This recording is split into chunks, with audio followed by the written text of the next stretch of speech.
দেশে ফেরাটা হওয়ার কথা ছিল মাথা উঁচু করে, কিন্তু হলো না। বুক ভরা কষ্ট নিয়েই আর্জেন্টিনায় ফিরেছেন নিকোলাস ওতামেন্দি, আর ফিরেই জানিয়ে দিয়েছেন এটাই ছিল আলবিসেলেস্তেদের জার্সিতে তার শেষ অধ্যায়। 17 বছর জাতীয় দলকে সার্ভিস দিয়েছেন এই ডিফেন্ডার। ওতামেন্দির বিদায় যেন আরও বড় পরিবর্তনের ইঙ্গিত দিচ্ছে। আর্জেন্টিনার এই সফল প্রজন্মের অনেকেই এখন ক্যারিয়ারের শেষ প্রান্তে, তাই বিশ্বকাপের পর দলটার বড় রদবদল হবে এমন ধারণা আগে থেকেই ছিল। তবে ফাইনালের সেই হার বিদায়ের সিদ্ধান্তগুলোকে যেন আরও দ্রুত নিয়ে আসছে।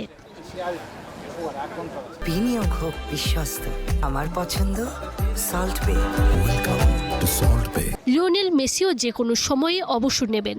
আগের বিশ্বকাপে ট্রফি জিতলেও এবার ফিরতে হয়েছে শূন্য হাতে। তাই বিশ্ব ফুটবল এখন অপেক্ষায় কবে আসে LM10-এর সেই বহুল প্রতীক্ষিত সিদ্ধান্ত।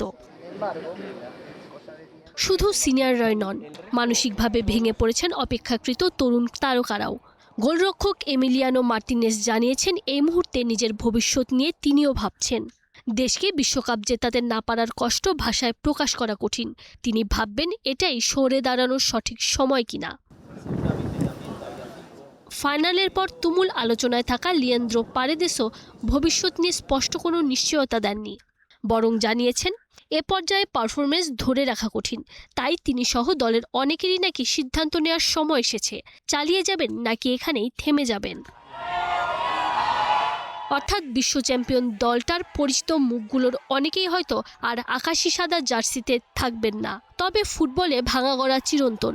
মেসি ওতামেন্দিদের গড়ে যাওয়া ভিত্তির ওপর দাঁড়িয়েই এবার নতুন প্রজন্মের হাত ধরে উঠবে আর্জেন্টিনার ভবিষ্যতের দায়িত্ব। তাজিম ওসিফ, স্টার প্লে।